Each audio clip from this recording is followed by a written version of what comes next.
jellyfish have given the green light to microbiologists. We could actually, for the first time, visualize all these things we just thought about before. The directions for a human being are written in code, 3 billion letters long. These instructions tell our bodies how to live, how to grow, how to die. Researchers call this code the sequence.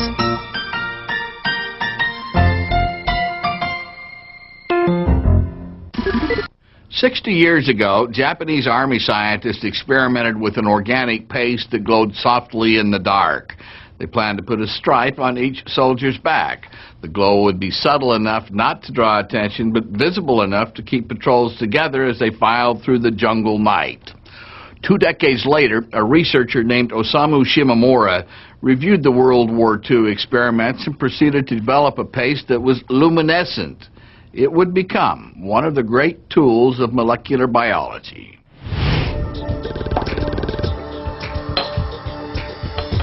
Osamu, who is now in his 70s, demonstrated how the paste is made from small sea creatures called Cyprodyna.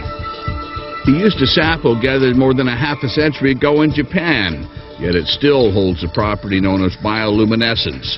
It is an ability some creatures have of generating their own light. Fireflies have it too. After the war, Shimamura moved to the U.S. and pursued his interest in bioluminescence. His attention turned to a jellyfish called Equoria equoria. The jellyfish luminesced from the fringes of its mantle. He isolated the protein from the jellyfish that caused the luminescing, called equorine. It is a beautiful blue. But surprisingly, in the wild, the jellyfish gives off a green light. Shimamura looked more closely, and what he discovered surprised him. The jellyfish wasn't luminescing at all. It was fluorescing. To explain the difference, we have our ever-ready guide to the genome standing by. The difference between bioluminescence and biofluorescence is the source of the light. Creatures that bioluminesce produce their own light. An enzyme called luciferase, combined with oxygen, produces their luminescent light. Biofluorescence is different. Creatures that biofluoresce use incoming light to emit fluorescent light. They use a protein called green fluorescent protein, or GFP, to convert incoming blue light to green fluorescent light. No one knows why jellyfish would have evolved over eons to emit blue light and then convert it to green. Some scientists speculate that green light would be more helpful to the animal in dark, murky seawater. For molecular biologists, the green fluorescent protein, GFP, has been very helpful indeed. These are crystals of the GFP. Once researchers had the protein, they identified the gene that expressed the protein and created this model of the protein molecule. What you can see is it consists of a can-like structure of protein, which is formed by these sheets of what we call beta-pleated sheets surrounding a central core of the protein. So this structure in the center of this can is capable of taking one blue photon of light and turning it to one green photon of light. The genes in cells produce thousands of proteins responsible for cellular life. Researchers want to know what these proteins do, where they go, how they contribute to the life of cells. What you're seeing is a little movie of the life of a protein in a living cell. The protein is migrating from something called the Golgi apparatus to the cell membrane. A protein is an invisible thing, invisible unless you attach the green fluorescing gene, the GFP, to the gene which makes that protein. Now, whenever the gene makes that protein, it also makes GFP. And wherever that protein goes in a cell, GFP goes too. Shine a blue light on it, and GFP emits green light. You can see it clearly and plainly. Simply put, green fluorescent protein, GFP, has made the invisible life of cells visible. And mimicking the light-emitting system of the jellyfish, the researchers begin with blue light. And then you use a filter to your eye, essentially, which blocks the blue light. What you do see is green light that's produced by the fluorescent protein coming back to your eye. So the blue filter would exclude the excitation light and only reveal the emission light, we call it, that comes out of the fluorescent protein. By attaching GFP to all sorts of proteins, researchers have discovered the functions of those proteins and, by extension, the genes that made them. Proteins involved in mitosis and cell replication. Proteins essential to early embryonic development. Proteins that create the pathways for other proteins to move around cells.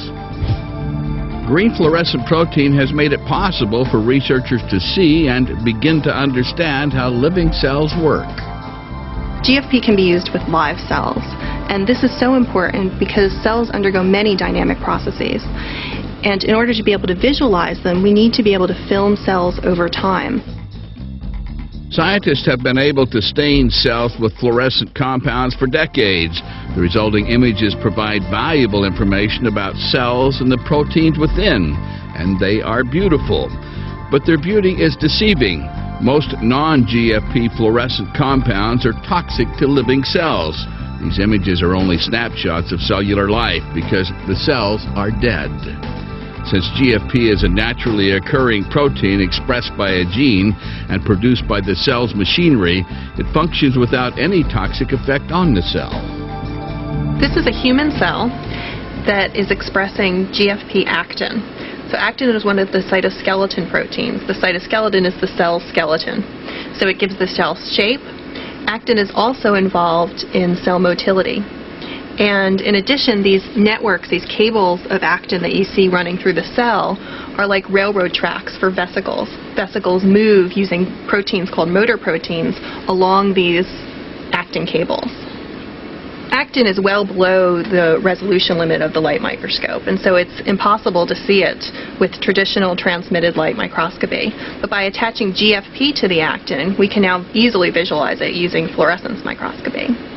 And if I play through the movie, you can see in just a few minutes we spent at the microscope, we were able to make a short movie and saw the actin protein move toward the nucleus, information that would have been lost in a still picture. The GFP gene that researchers use today has been changed somewhat from the wild gene taken from a jellyfish over a decade ago. Wild GFP came from a cold-blooded creature and didn't work too well in warm-blooded mammalian cells. Researchers are finding new uses for GFP all the time. It's an important way to verify experiments involving genes and proteins. In many experiments, the absence or presence of GFP means the success or failure of the experiment. This picture of a mouse testicle shows the green glow of testicular stem cells that were introduced and have integrated with the other cells. Chemotherapy often makes men sterile, and this result, glowing green, shows that fertility can be restored in mice, a hopeful sign. It's hard to believe that a jellyfish gene could be so important or change forever the way we look at cellular life. The arrival of green fluorescent protein really revolutionized cell biology as we know it today. It really changed dramatically how we view cells, how we view organisms, because we could actually for the first time visualize all these things we just thought about before. Things we had snapshots of, we could actually watch movies of, watch things moving around, give us a whole new perspective on how things work. And the thousands of papers that have come out using this protein since its inception are sort of a good measure of how important it is to all of us in biology. Vincent Peerbone studies nerves and how they connect and work. He wants to find a red fluorescent protein that would allow him to see even deeper into tissues and living structures than green fluorescent protein. In an upcoming episode of Secrets of the Sequence, we'll travel with him to the Great Barrier Reef of Australia as he goes looking among the coral gardens there for a fluorescent red protein. The Secrets of the Sequence teaching materials were developed at Virginia Commonwealth University with funding from the National Academy of Sciences and the Pfizer Foundation.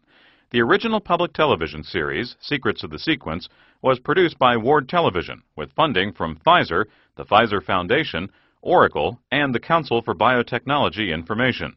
Special thanks to member institutions of the series advisory board, consisting of Virginia Commonwealth University, Harvard University, University of Wisconsin, University of Michigan, University of California at San Francisco, and the MRC Laboratory of Molecular Biology, Cambridge, England.